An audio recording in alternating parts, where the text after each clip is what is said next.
Warm welcome and welcome everybody who's joining us this afternoon.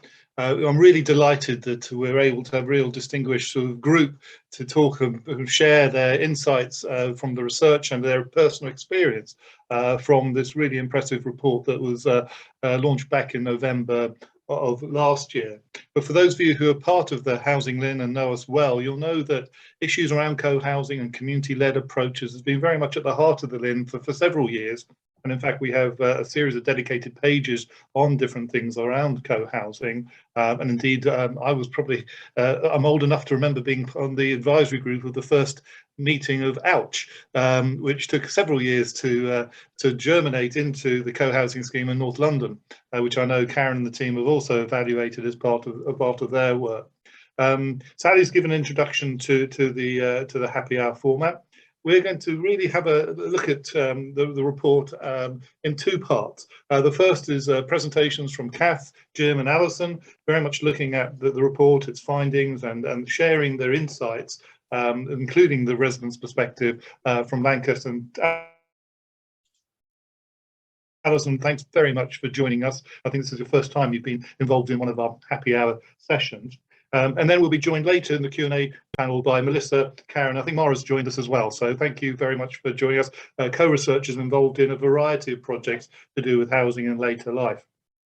Before I hand over to the first part, to Kath, Jim and Alison, if you aren't aware, this week is also Mental Health Awareness Week. And it's something that, again, we've been promoting. And what you may not know is that issues around loneliness is the core theme of the session this week. And that's why it's highlighted in this happy hour as well. And later this week, I think it's on Thursday, the Mental Health Foundation will be sort of publishing a guide that they've produced looking around at later life living and loneliness.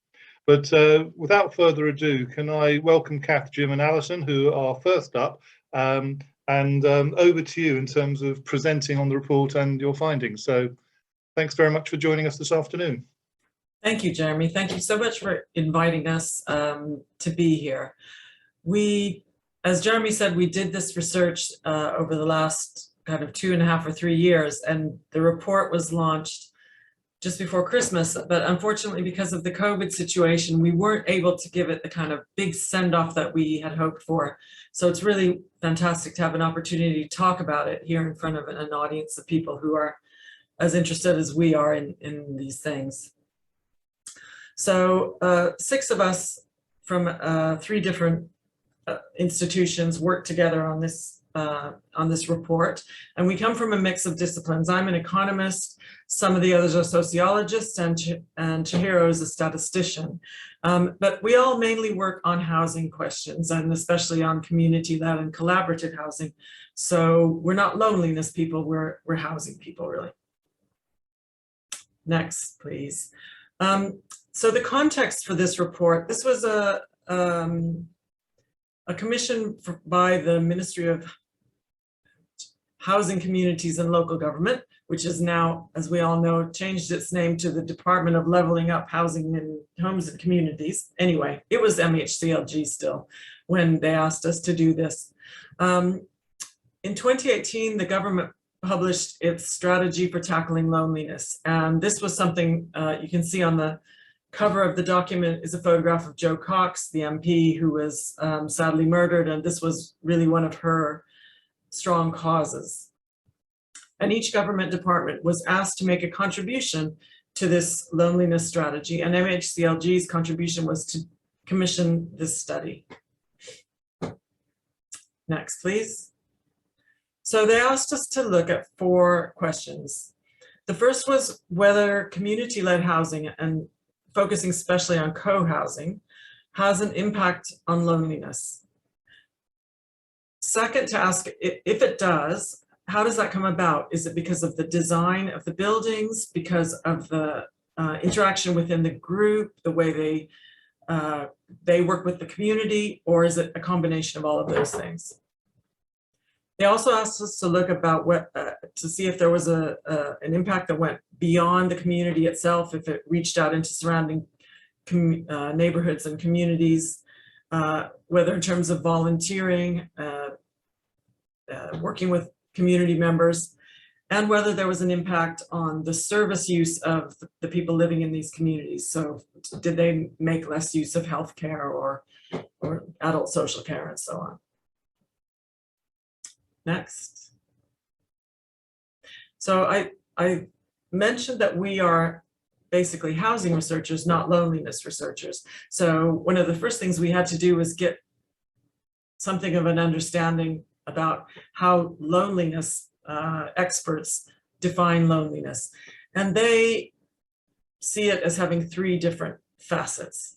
The first is social loneliness, where people feel that they lack social connections, they don't interact enough with other people. Then there's emotional loneliness, where there's a lack of meaningful relationships or a sense of belonging. And finally, existential loneliness, where someone feels completely separated and isolated from others. And that is most commonly found when people experience trauma. Given the timing of our research, which started in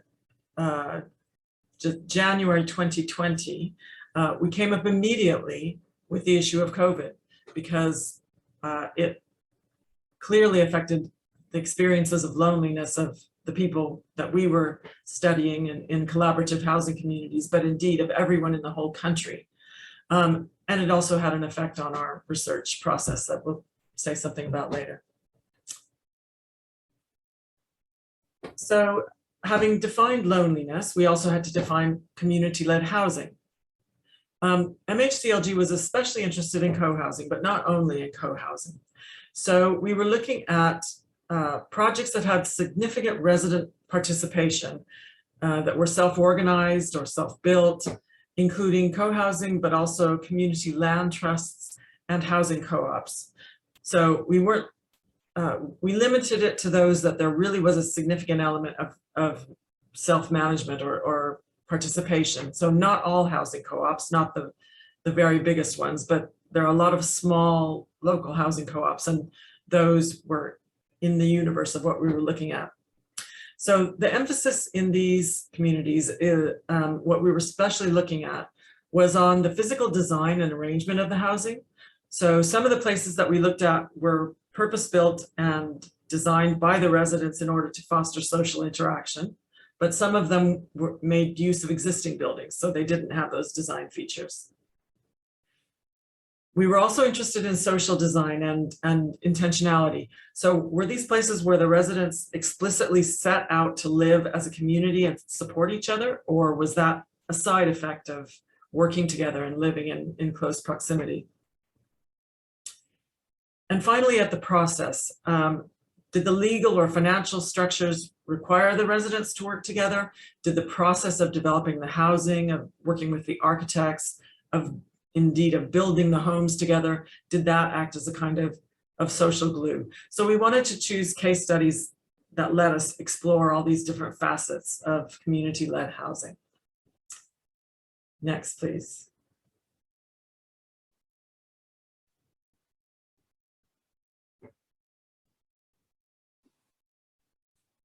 Sorry, it's jammed for some reason. I'm just gonna, I've got mine up. Would you like me to share them on your behalf? Oh, it's there okay. we go. It's moved on. I don't know what happened there. Sorry, no worries. So the piece of research that we did, which took about a bit less than 2 years, had two main elements. First, it had a survey of people living in collaborative housing communities. And second, it had some very detailed case studies of particular communities. So I'll tell you a bit about the survey. We sent the survey to all identifiable community-led housing organizations in the country. And actually, in order to do that, we had to build a database of all of those communities. It was quite a big piece of work and bigger than we'd anticipated. So we identified several hundred. Jim knows them all by name. I can't remember how many hundreds, but many hundreds. And we invited them all to ask their residents to take our survey. We had 221 responses from a very wide spread of communities, nearly 100, and they were all across England and Wales. This research did not look at Scotland. 54% of our respondents were living in a collaborative housing community, and the rest were members of groups, maybe people who wanted to live in a co-housing community, but there were also kind of neighborhood group members and supporters. The most common type of housing was co-housing, but we also had co-ops and CLTs were very represented. And of course, a lot of co-housing communities are constituted as CLTs, or these groups can fall into more than one category. So co-housing accounted for 61% of respondents. The survey asked a lot of questions that are taken from large-scale national surveys, particularly Understanding Society, which is about people's social relationships and their activities within their neighborhood, because that allowed us to benchmark the results against those of the wider community. But we also asked specific questions about how people worked in their communities, the characteristics of the schemes, and so on. So next slide, please. So the findings of the survey were very clear. The first question, does community-led housing, does living in community-led housing mean people are less likely to be lonely? The answer was clearly yes, it does have that effect. One of the possible objections is that you could assume that people who decide to live in this kind of housing are just generally more sociable people. They're more likely to get out there and interact with people and do things together, and so they're less likely to be lonely anyway. But the design of our analysis controlled for that. So as I said, we used some questions from large-scale national surveys, and we were able to use those to identify sociable people or people with the same levels of sociability as our survey respondents who were not living in community-led housing. And we could compare the responses of that control group with our group of respondents.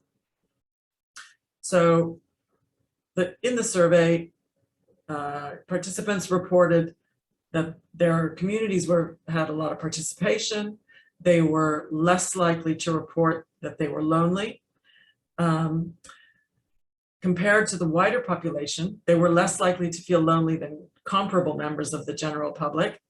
And when we asked about how they perceived their communities, they had significantly more positive perceptions than comparable members outside felt about their neighborhoods. So basically, they really felt like they belonged to their communities in a way that people in conventional housing did not necessarily feel about their own neighborhoods.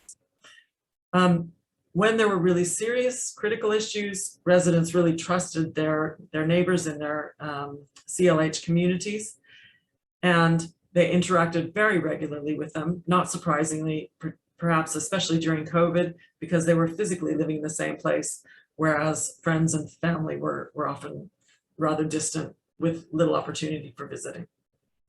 I'm going to hand over now to Jim, who's going to tell you about the qualitative research that went along with the survey.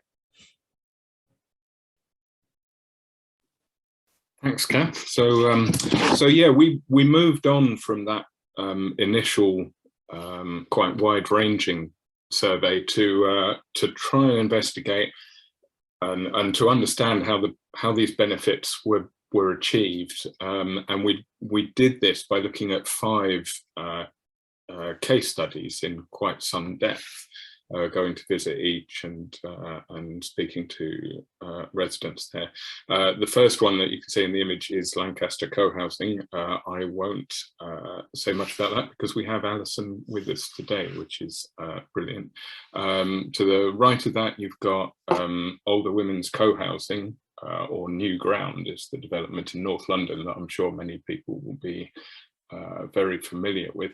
Perhaps less familiar are some of the co-ops and CLTs that we looked at. We worked with Tangram Housing Cooperative in Leeds, and also community land trust built scheme at Fish Ponds Road here in Bristol, and finally a self-built scheme as well that's also located here in Bristol. And all the schemes represent, I guess, together quite a range of different models and examples that we were able to use to establish what core values and benefits that these groups had, ranging across them really. And as Kath has already said, what they all had in common was that they had a strong degree of self creation and self-management in terms of the community.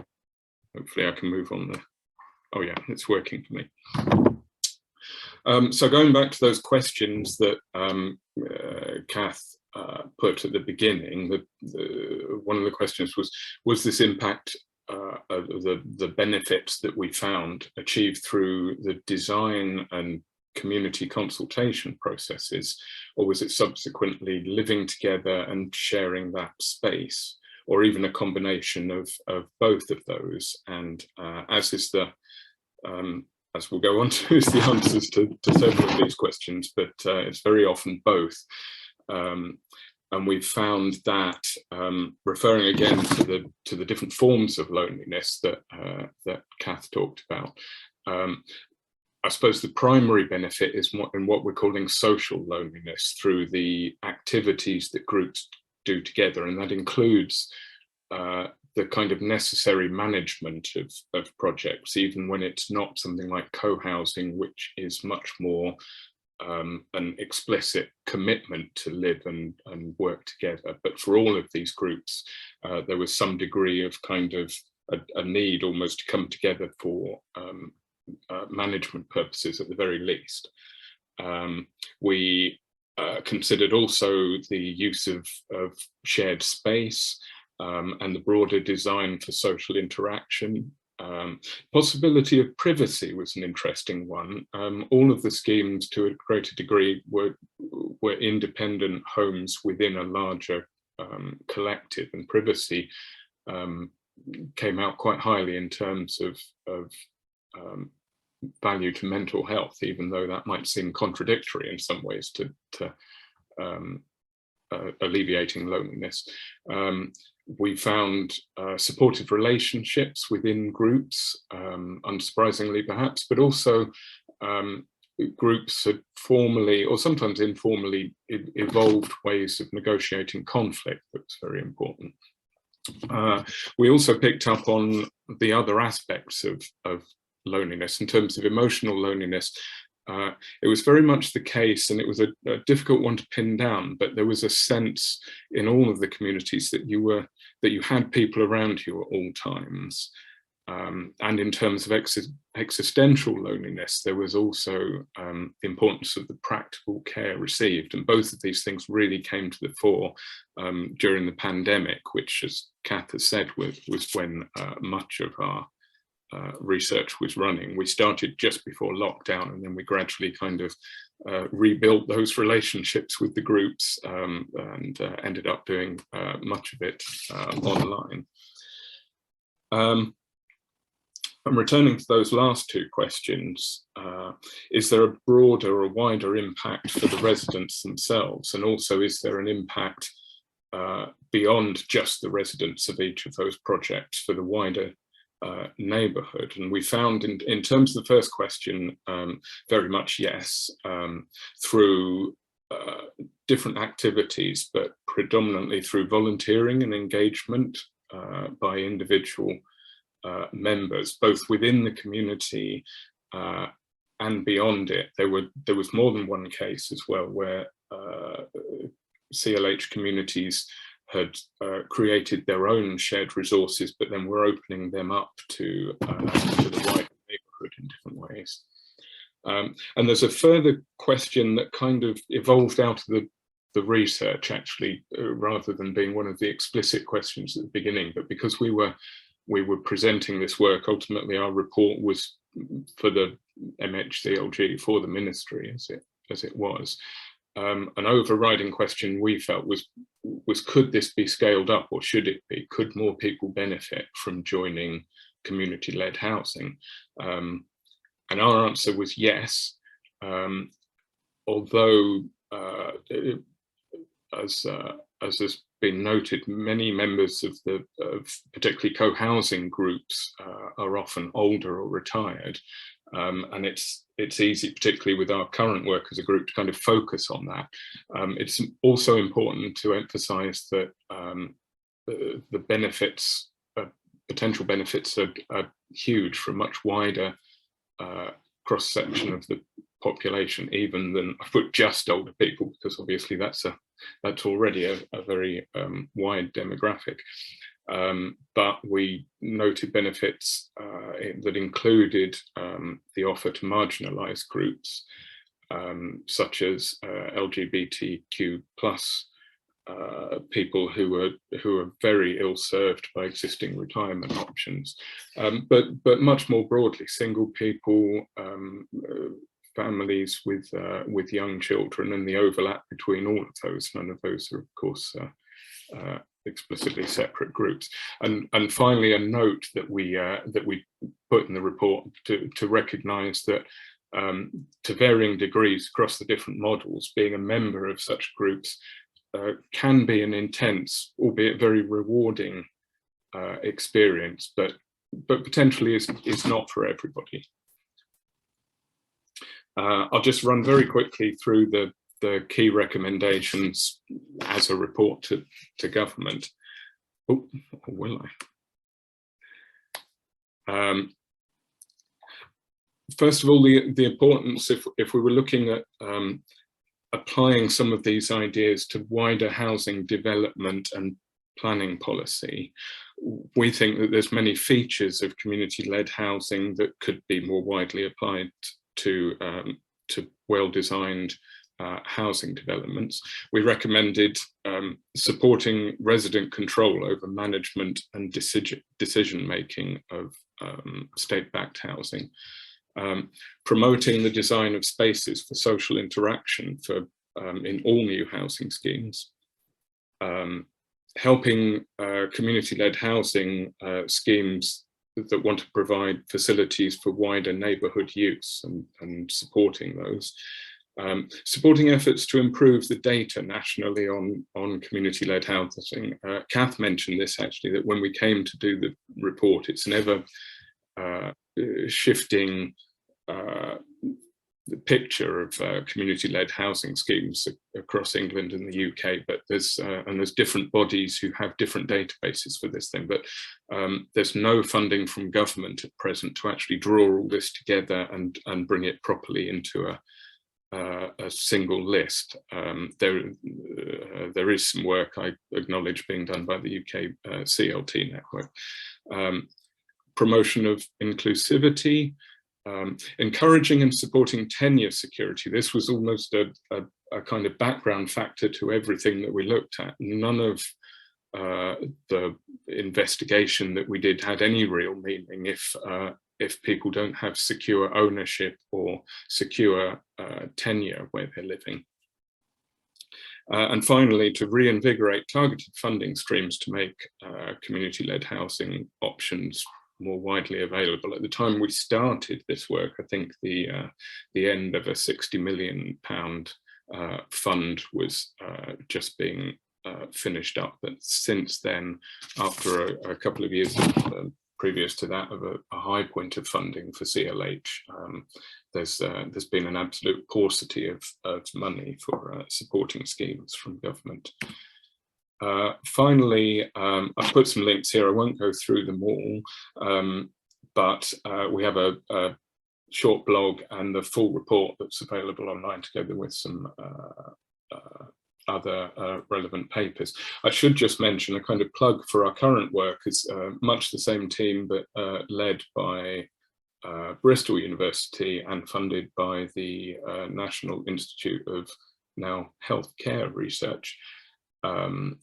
We're doing a project called Chic, collaborative housing and innovation in social care, which again is looking at a kind of a comparable range of different self-managed housing models, but explicitly by older people, and looking at what some of the potential benefits in terms of later life care and mutual care there might be for those. Finally, I've put my email at the bottom. Do get in touch if you're interested in hearing more about that ongoing project currently, because later in this year and into next year, as we complete the project, we're looking at engaging as widely as possible and sharing that the results of that piece of work. So yeah, that's all for us. Thank you.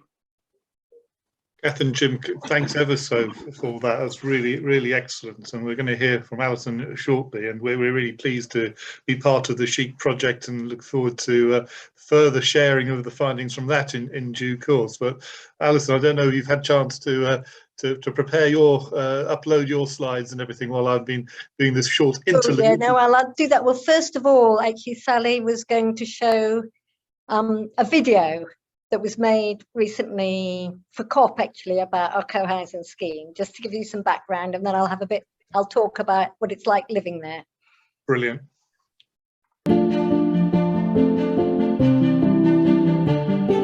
This is Lancaster Co-housing. It's a community of 41 eco-homes, created and run by the people who live here. Our aim is to make it easy for people to live sustainably.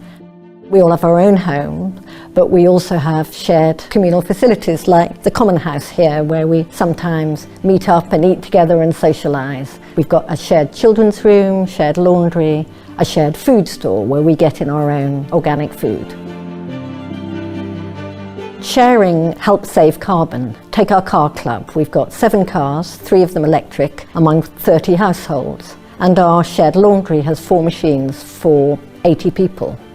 So if I need anything, whether it's a drill or a tent or a map, I just email around my neighbours and somebody lends it to me. So I hardly buy any stuff nowadays.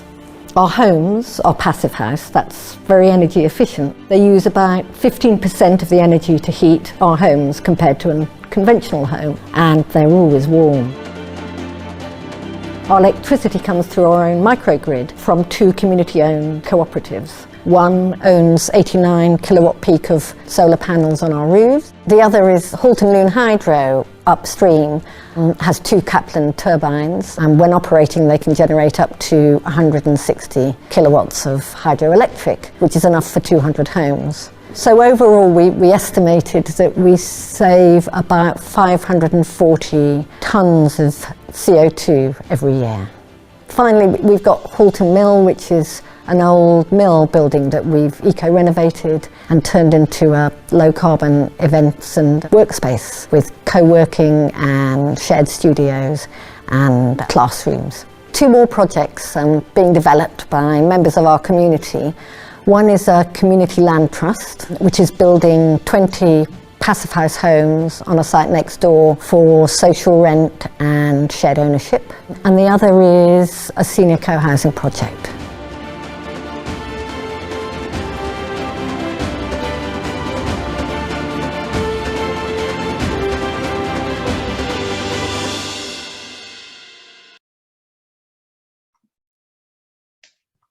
Okay, I'm just going to get my can you see it now? Yeah, that's perfect. I can see that. Okay, so I'm just going to tell you a bit. This is very much a photo. These are all photos just to talk you through what it's like living, but with a bit of a focus. That video was very much about the eco side of our community. And it is an eco community, but this is about what it's like to live there. And I was thinking about what motivated me to go to co-housing, and this is a picture of my parents on their wedding day. And my father died about 15 years ago, and when he died, my parents had been together 60 years, and my mother was living alone in the house which they'd lived in for about 25 years. And I'd ring her at the end of the day, and she often had not spoken to one person the whole day. She was very lonely, even though she knew most people on the street and they were nice people, but our society and our streets aren't designed for us to just pop into our neighbours today. And she was very lonely, and me and my siblings lived at a distance. It was very sad, and I decided that I didn't want to grow old like that. I just got together with a new partner. My kids were leaving home and I felt like an adventure, and a chance meeting with someone. We met with someone who said, why don't we create a community together? And it seemed like an interesting idea. But actually we realized that creating communities take a long time. And in the end, we found a group of people who had already almost created one and decided to jump on their bandwagon. And went up to Lancaster, where we'd never been before, to visit this community that didn't exist. They'd got land and were about to start building. And on a mad whim decided to join. And I gave up a secure job in London. I left family and friends behind. I'd lived in London for 30 years. I didn't know Lancaster, and we moved, which kind of was crazy, but there you go. And so in October 2012, we moved in, and this is where I live. And you know, it was a dream, but what was the reality like? You know, in 2012, I was in this new house with no job and a strange bunch of people who I kind of knew them all by name, but I didn't really know them. It reminded me of moving into halls of residence when I went to university. Had that same feel, and so I had to try and get to know them. And the design of the place helps. This is our terrace, and it's a great place to meet up. It's right by the river, it's a sun trap, and we often have, you know, we'll sit out there in the summer. And I think this actually was during the pandemic, where we weren't a bubble, we weren't all together, but we did, particularly for birthdays and things, meet up on the terrace sometimes. But the most important place of co-housing is the pedestrian street. And ours is a bit unusual because we're right by a river and we've the cliff the other side. Our street is just in a straight line. Most co-housing streets are in circles or squares, but ours in a line. And we live right at the end of it, so I walk down that street a lot of the time. It's always and there's always a chance that you'll bump into your neighbours, because lots of the things I need are down that street and not in my home.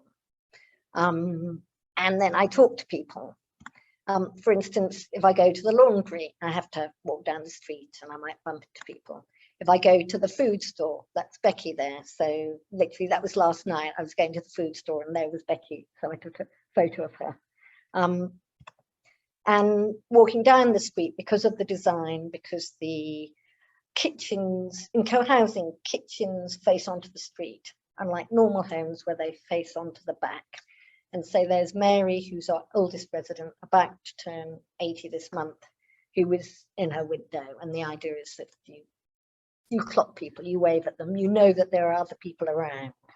And it's where the kids play and it's where the adults chat. And it can take me 20 minutes some days to just walk down my street because I'm stopping and chatting. And that's really nice. I was just away working for a week and I came back and it was lovely just to be greeted by people on the street asking me, you know, how it went, telling me what was going on. I suppose the other thing I think is really important to the sense of being part of something and being part of community is that we share a lot of things. Obviously we share decision making, but it's much more than that. I mean, sharing food is absolutely central. That's my husband Kevin on the right, who really likes his food, and some other neighbours. That was a barbecue, again a kind of late pandemic barbecue.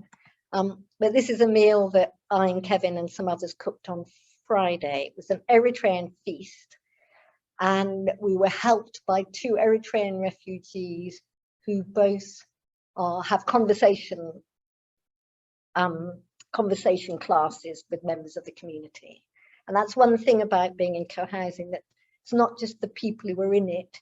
You get these connections to all sorts of other stuff that is going on. So we had a couple of Eritreans helping us cook this meal. We share cars, and actually that's really useful. This is our car booking system, and we can see who's booked a car. We can ask for lists. So I very rarely am in a car by myself, and because these cars are kept outside the community, I walk down the street and I bump into people. But I also share a lot of interests. I love walking. This is a group we went walking with locally. There's various walking groups, but there's also a group that goes to Scotland every year, and we do some wild camping, and this is 2 of them, and it's become a kind of tradition.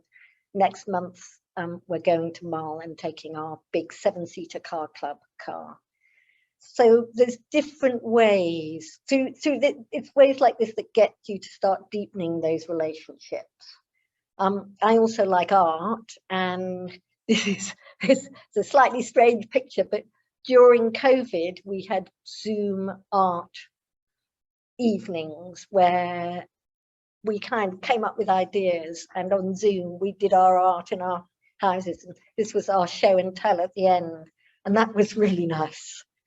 And because we're next to a river, we go wild swimming, and there's a group that go wild swimming, and we'll often do it we go throughout the year, and we've got a WhatsApp group where we say, anyone going swimming, and that's been a real joy. And the work also builds relationship. We have land parties. We learned to build a dry stone wall together. We needed a dry stone wall, and someone came in. And there's a real sense of pride I get when I pass that dry stone wall. And there's lots of us that feel it. We even dug our own broadband. There's something called Broadband for the Rural North, and we dug it together, brought it 5 kilometers to our community. Sorry, can I go back? No. Anyway, I was going to show you our WhatsApp group, which, again, it's interesting, the thing that makes you feel connected, but I can ask for anything on it, and we've got formal forms of communication, but WhatsApp is for, I need Berber spice for the Eritrean meal, or I need a charging lead, or anything like that. I suppose what I like about our co-housing is it isn't a senior co-housing, it's intergenerational. And these are 2 babies that were born, our latest additions to co-housing, born just before COVID, in the October before COVID, incidentally on the same day. So they are twins from different parents. And it's brilliant because I'm still waiting for grandkids, but I get to cuddle babies. And one of the hardest things for me about the pandemic was that we'd had these babies we'd been cuddling for 6 months, and suddenly we couldn't cuddle them anymore. So in a way, I don't feel quite as close to them as I do to some of the other kids. But I've got real relationships with lots of the kids. I was on a walk the other day and bumped into Abby, who's fairly new to the community. You know, she just grabbed my hand and started chatting to me, and I love that ease I have with lots of different children. I cycled one kid, Ruben, to school when I used to go 1 day a week to work, and Eric, who's now 15 and wouldn't been seen dead with me, used to come and sit on my lap. So there's still a connection there, and I think that intergenerational bit for me is worth a lot. Adele, who's the woman with the baby, is I go running with. I like to run, and I've run with various different people. At the moment, I'm running with Adele. She's 30-year-old. We have some quite deep conversations as we run, and I wonder if in a normal street, I would have a friend who was 30-year-old, who I know quite a lot about her life, her family relationships, and all those things. So it enables me to have deeper relationships with a wider range of people. And then this was a really big project for the community. When we bought the site, we also got this old mill building. It was an industrial area where we were, and it had been an engineering works after being an oilcloth mill. We had to decide what to do with it. And I was one of 3 people who got given this task. We all have work we have to do. And it's ended up as a job for me. That's one of my roles, is to run this place. So we got grants to do it up. This is me and Chris getting the keys, which was very exciting. And 8 years later, it's an amazing place. There's a co-working space, there's a maker space, there's shared art studios, we have classes, we have fairs, we have events.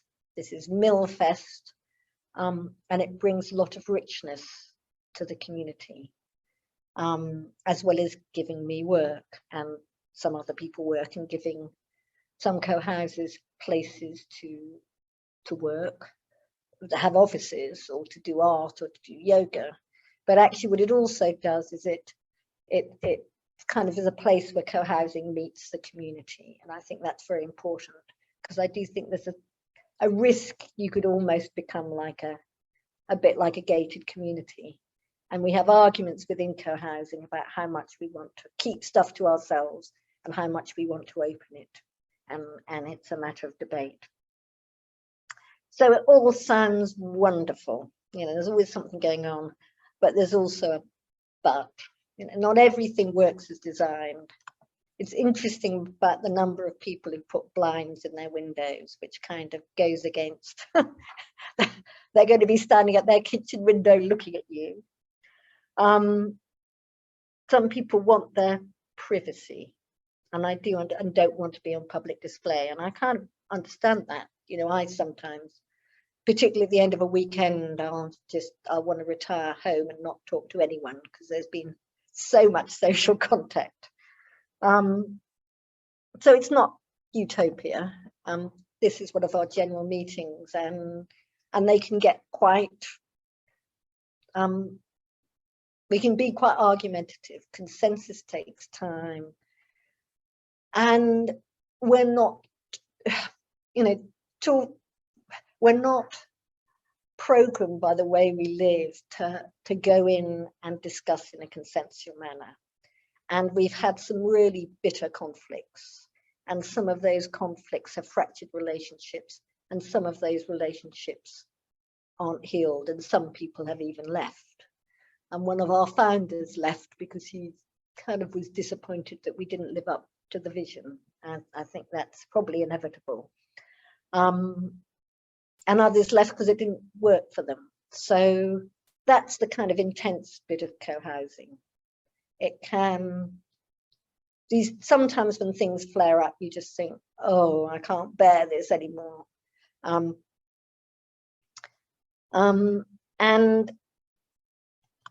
for others, they just find they can't cope with the number of people. There's one guy, when we had the Eritrean meal, who scuttled in and got his plate and scuttled out again. And he won't come and sit in the common house when there's a full common house meal. But actually, if I go, he's one of the people who I go walking with. If I go walking with James, he'll chat away to me. So different people need different levels. I'm very social. My husband Kevin is more introverted than me, but he still loves the connections, but has to retire away more. And that's the advantage of the private homes.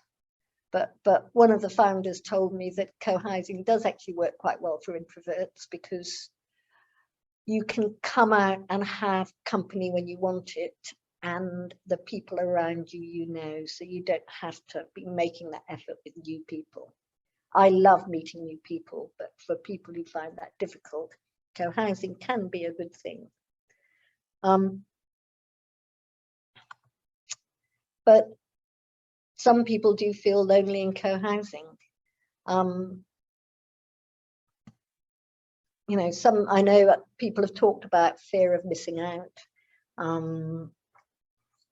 You have to kind of really invest time and emotional energy in going to things, building relationships, be prepared not to get your way, to disagree and argue, and to accept you won't be friends with everyone.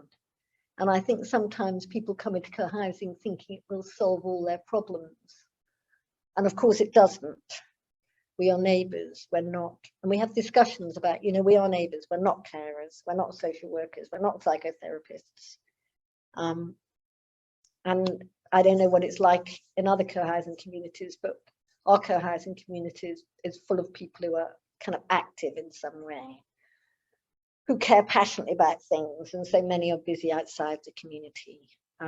So I think it's possible, quite possible, to feel lonely in a co-housing community, though I suspect, and your research suggests that, harder than feeling lonely elsewhere. But loneliness does exist, and conflict does exist. And there's one person in our community who I haven't seen probably for nearly a year, and another suffers from regular depression. And it's quite hard to know how to deal with that. And we wave, and there's some people who she'll kind of still talk to. But I don't think we've really quite sussed how to deal with things like that. We've got a well-being team, and we tried to set one up several times, but it always seems to come to grief. And I'm not quite sure why. I'd be interested in what happens in other co-housing communities. We've got conflict resolution processes, and they're often not used. And we haven't really worked out what to do when people behave badly. How do you define badly? But sometimes people do behave pretty badly. You know, how do we deal with that?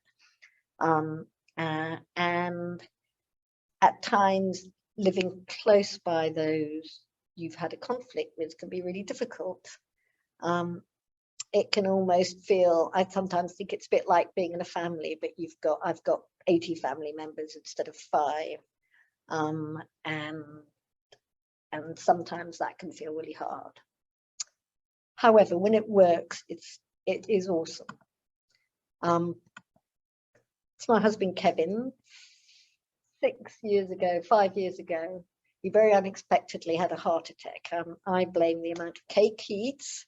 That was a cake for his birthday during the pandemic, which we had at the Common House Terrace. But he's vegan, and he's very fond of cake, particularly when he finds lots of vegan cake.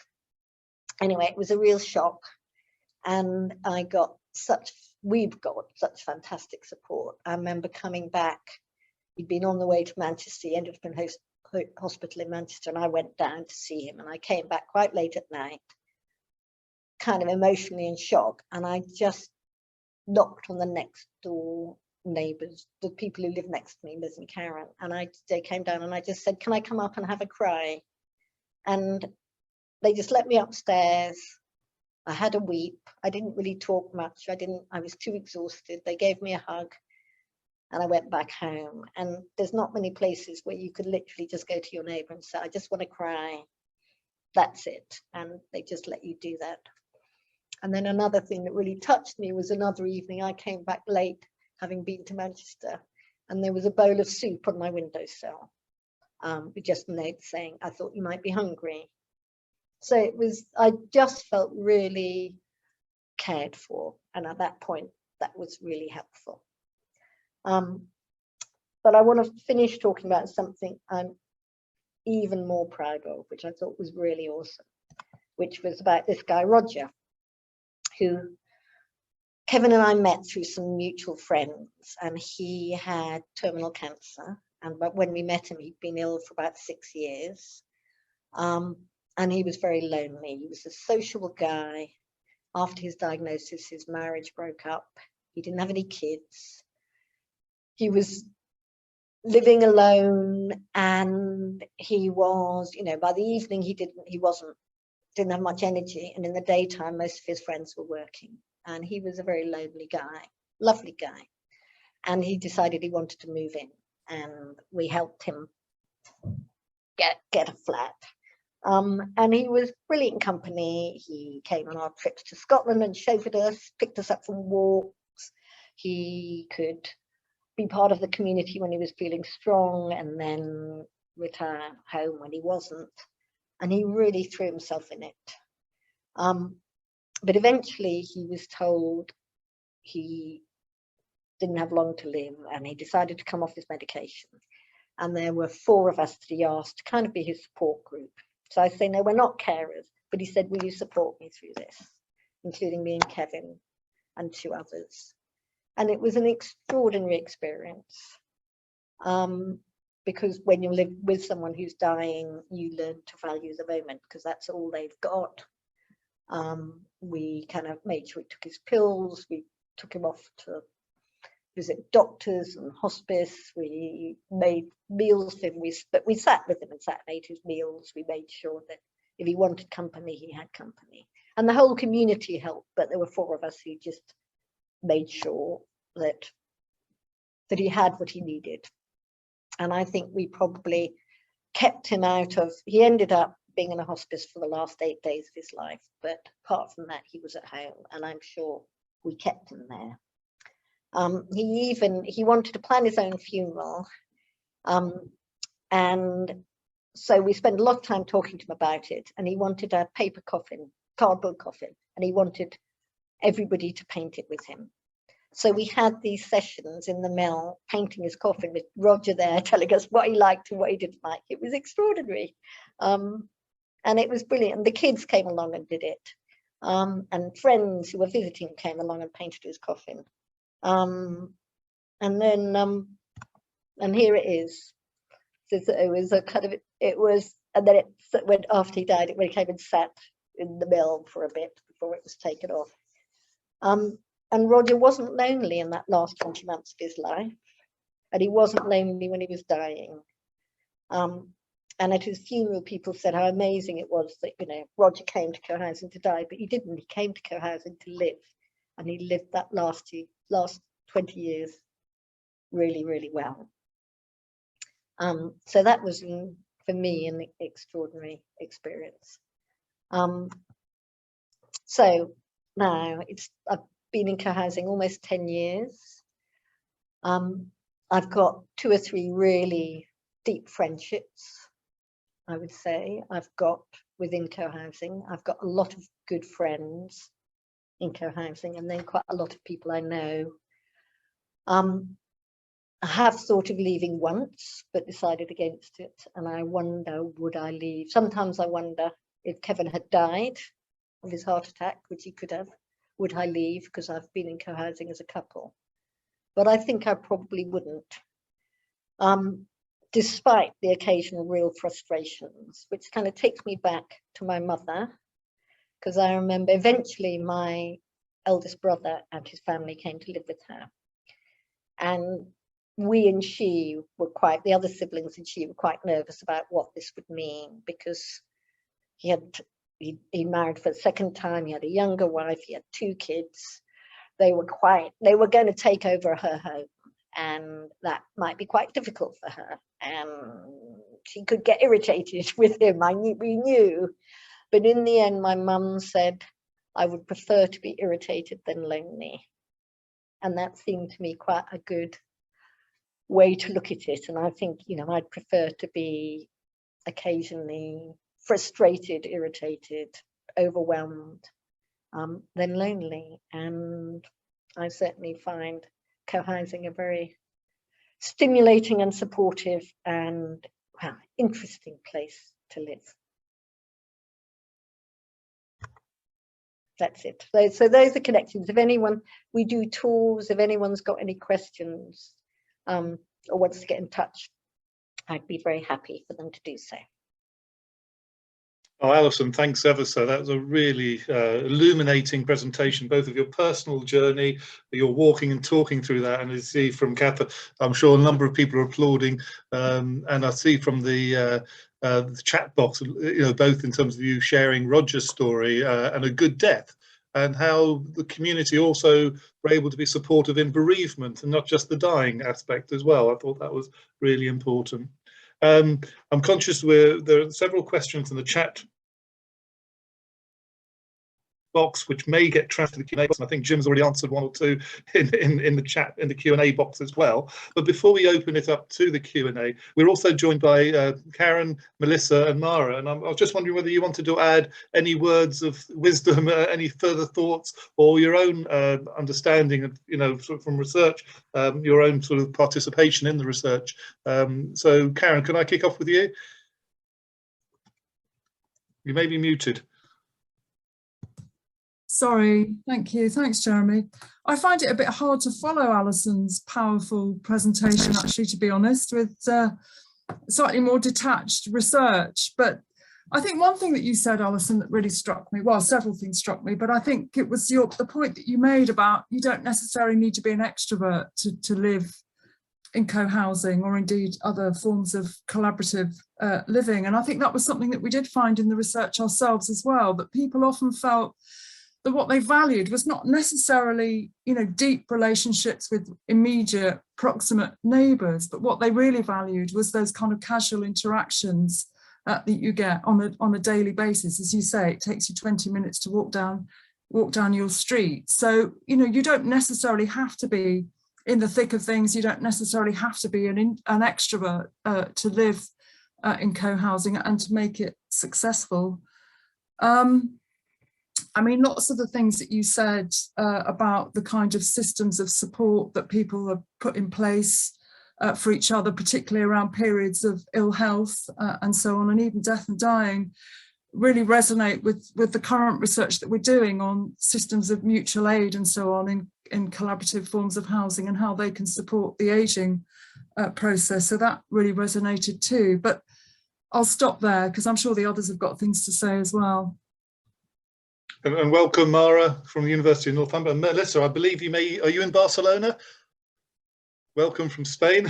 I am indeed, thank you. Either of you got any comments you want to make? No, thank you, Alison, for that. That was really, really powerful and really special. Thanks.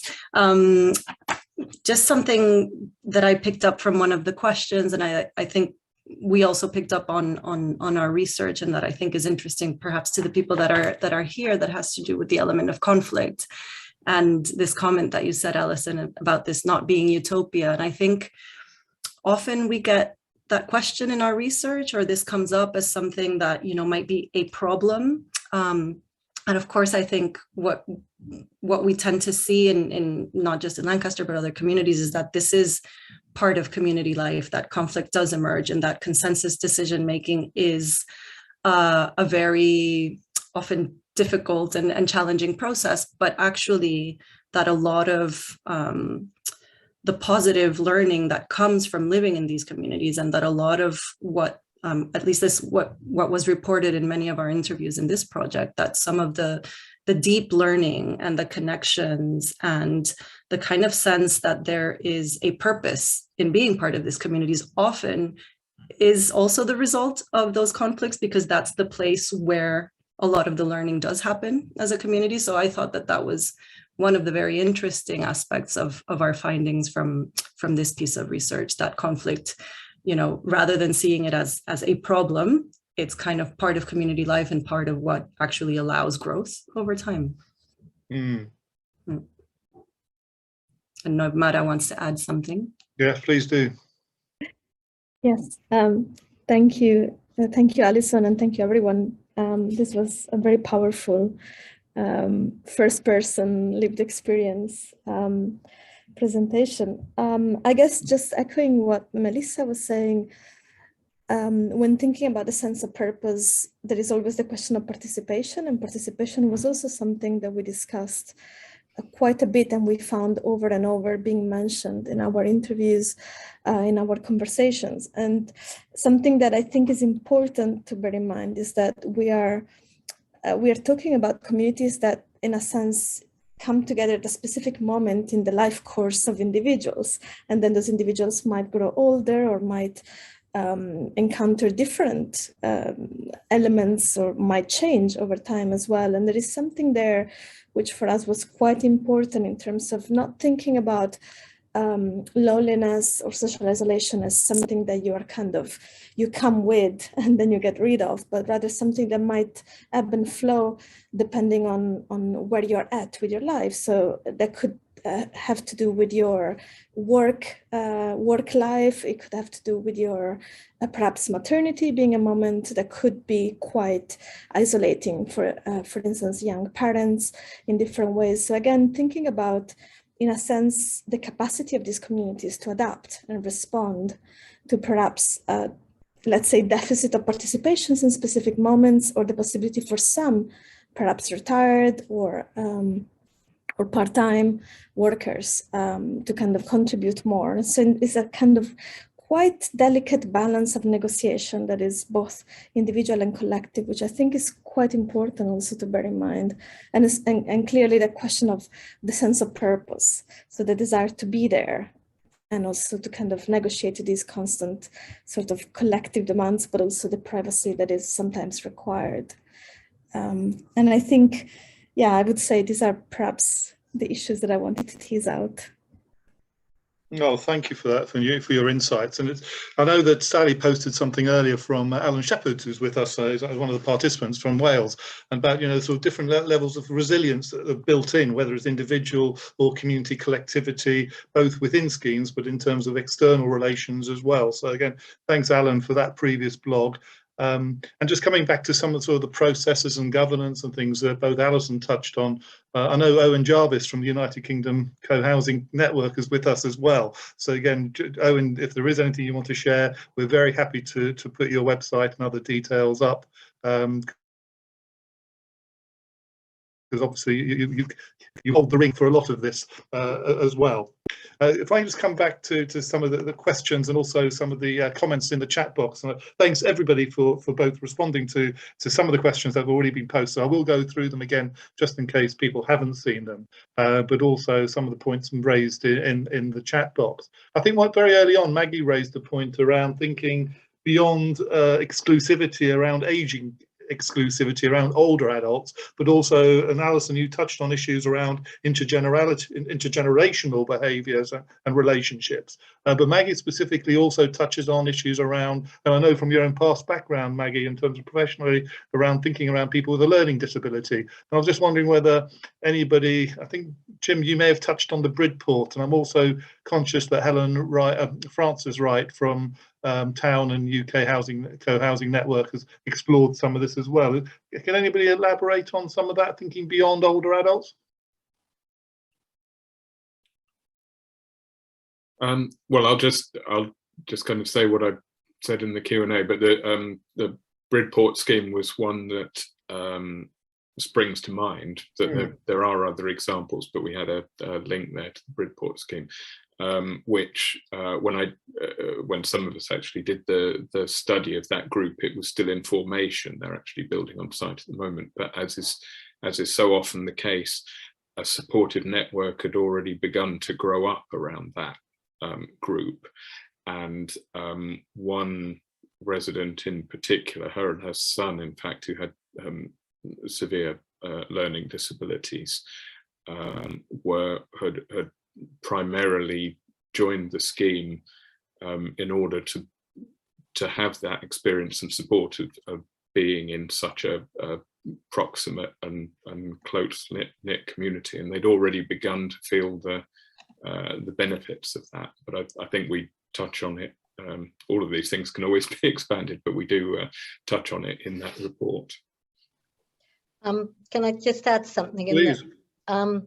My nephew has learning disabilities, and he's 28 now. He had a really hard pandemic. He loves coming to visit. It's a place where he loves the company. I think he feels quite isolated. He, he's a bit odd in the way he behaves, but people know him, I explain it. As soon as they know, they accept him. We've thought about, he really needs to find somewhere to live now, and we've thought about him being in co-housing. He doesn't want to leave London at the moment, and it's quite a commitment, I'd have thought, for a co-housing community. It's back to this thing, we aren't each other's carers. And there are times when that gets quite difficult. We've got quite a few older people who are very needy. There's a woman who needs a mobility scooter delivered to her every morning. There's someone else who needs a lot of help. And there is a capacity issue in co-housing. So you kind of need to be very clear about what your capacity is and what you're offering, I think, because co-housing is about living in community, and you have it's a really difficult one to look at, but I do think that co-housing could work well for learning disability, because it tends to be quite an accepting place.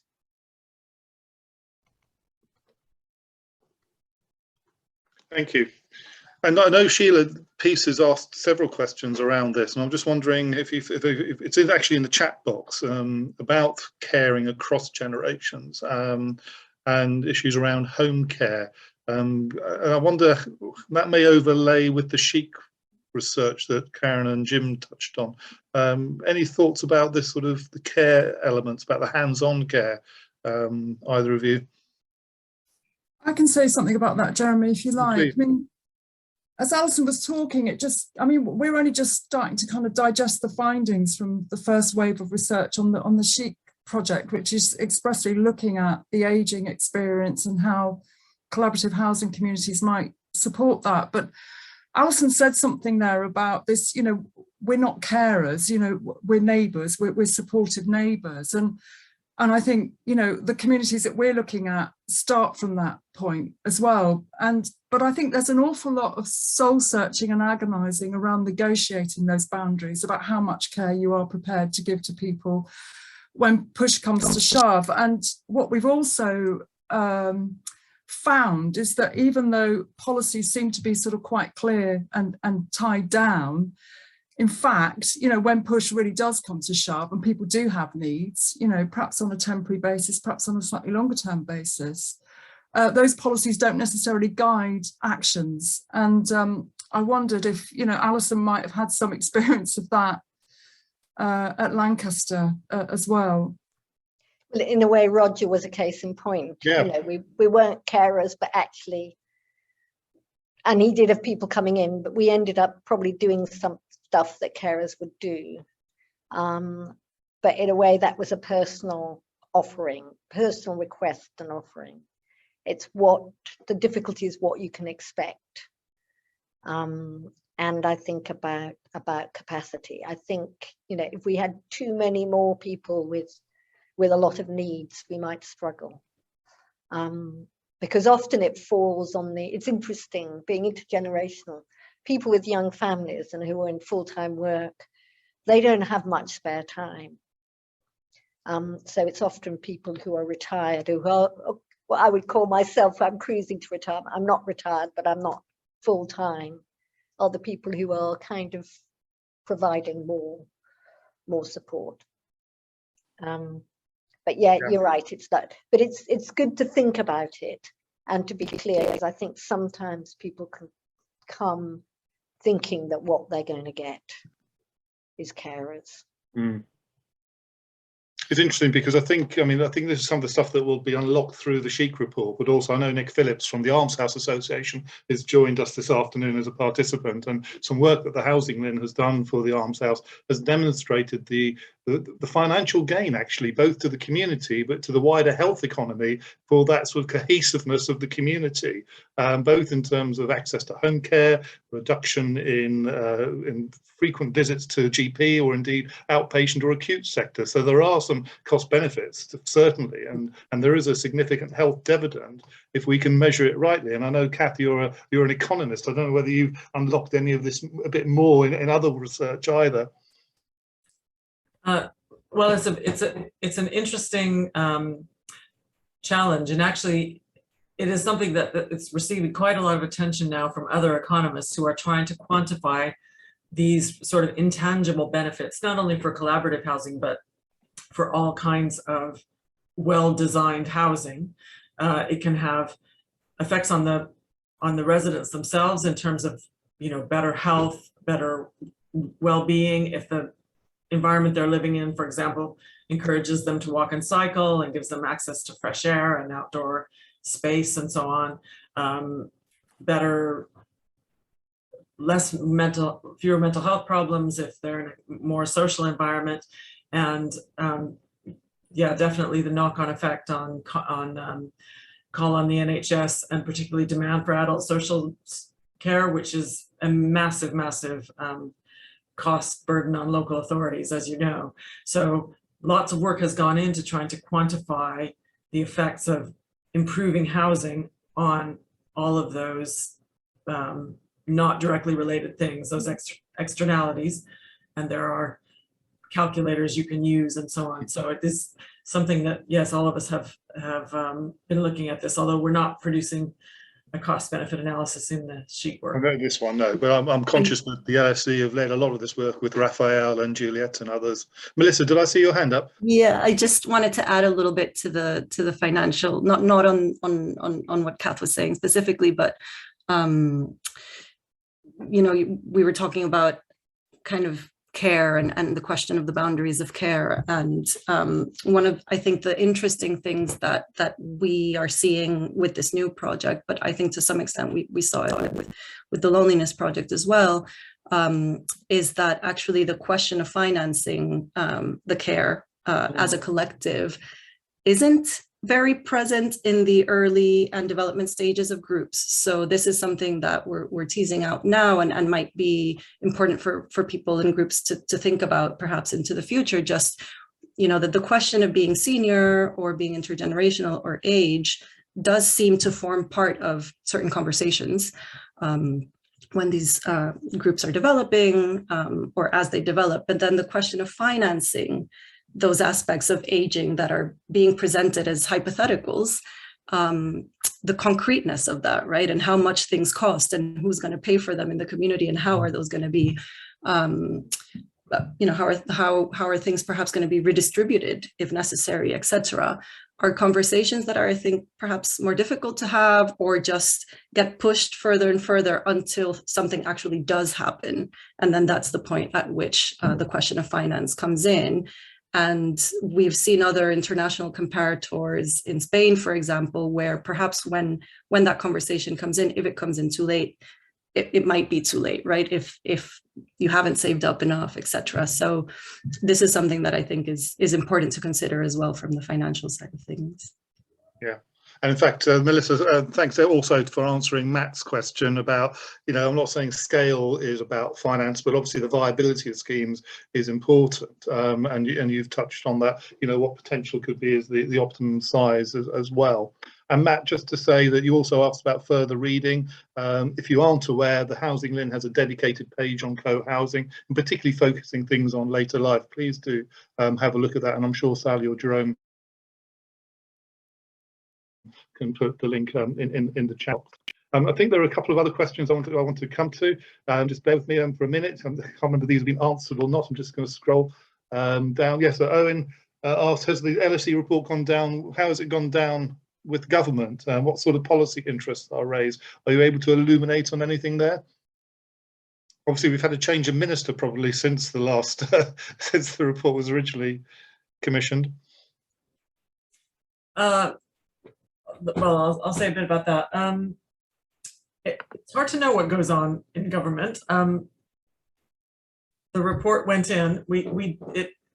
There was a small additional amount of funding for community-led housing, which was not anywhere near the amount that they had before, but at least some money was given, which was not entirely certain. Whether our report contributed to that or not, I can't really say because I don't know. So we are hoping that it's reaching those who need to know about it. From what we understood, MHCLG was very pleased with it, but I think that the impacts of something like this is quite a slow burn, and it will be one of these reports that people come back to in you know, over time, and in a few years we might see some more concrete outputs, but I can't point to a single specific policy that's changed on the back of this report. If my co-authors have, you might have something that springs to mind. Only to say we wish. I think from our perspectives at the HousingLIN, this really adds to the evidence base, and the Minister has talked about having a task force looking specifically at housing for older people. Now, while it won't be specifically on co-housing, what we really hope is things around where there are supportive communities, whether it's extra care housing, co-housing, community-led, that there is a way to think about what type of mechanisms, both for national government but also local government. And Ian Hanton, who's with us from Bedfordshire, Central Beds, has done a lot of work thinking around community-led housing approaches that help inform local government strategic direction. And again, a paper that we early on a few years back that we helped, and Margaret Edwards, who I think is with us as well, as co-authored, has really started to think about what local government's role and not just national government. So again, how we can unlock planners, commissioners and others. And that may be something that's also covered in Owen's guide as well, that he's just posted in the box. Jeremy, sorry, just to say that I think the idea is very much seeping into the body politic, isn't it? I mean, so look, for example, at Housing 21's significant investment in co-housing communities. So it's not just about individuals and groups of individuals getting together and doing it on their own. There can be more sort of slightly more top-down solutions, and mainstream housing associations are getting involved in this territory now. Yeah, that's a really good point. And look, there's another question from Janet Sutherland, who's been a long-term friend of the LINs, and she talks about some of the work she's doing for U3A, and this collaborative approach as well. So thanks, Janet, for that. We look forward to hearing the findings from your piece of research as well. And I think the only other thing is there are a couple of other sort of questions that I know Robin has asked. I think Alison, you may have answered that already in the chat and in the Q&A session. But on behalf of the HousingLIN, I'd really like to thank you all for participating in a really wide-ranging but fascinating subject. Really, I can't recommend enough the report, but also I think your personal account, both from the university, but also Alison, I think, in terms of, as I said, walking and talking, your own experience living there, both for you and your partner, as well as the wider family, it sounds like you now have, is really, really important. So thank you ever so for sharing that. And if you're interested, Jim, I think you touched on issues around diversity. I know the University of Bristol have also had a report out recently called the DICE project that Paul Willis and the team have led on. So there was a happy hour session on that last week. So if you haven't come across the DICE project, do have a look at our events page and our archive page to watch what happened last week. If it's the first time that you've joined us at a happy hour session, we tend to run this either bi-weekly or every week. And in fact, next week is Dementia Awareness Week. And we'll be joined by the Mental Health Foundation and the work that they have been doing across England and Wales, the Standing Together project. And I really hope if you found this of interest, that you'll also find that of interest, because again, issues around loneliness and isolation, in particular around sheltered and extra care schemes, with a bit more of a specific focus on specialist housing, come to the fore.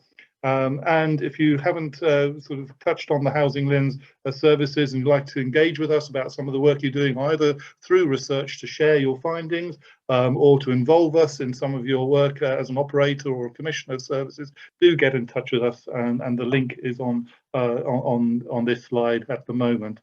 But that's all for me, and can I just extend a very big thank you again to all of you for presenting, and the team behind the scenes for making sure this ran smoothly. Look forward to seeing you at a future happy hour. Bye. Thanks, everyone.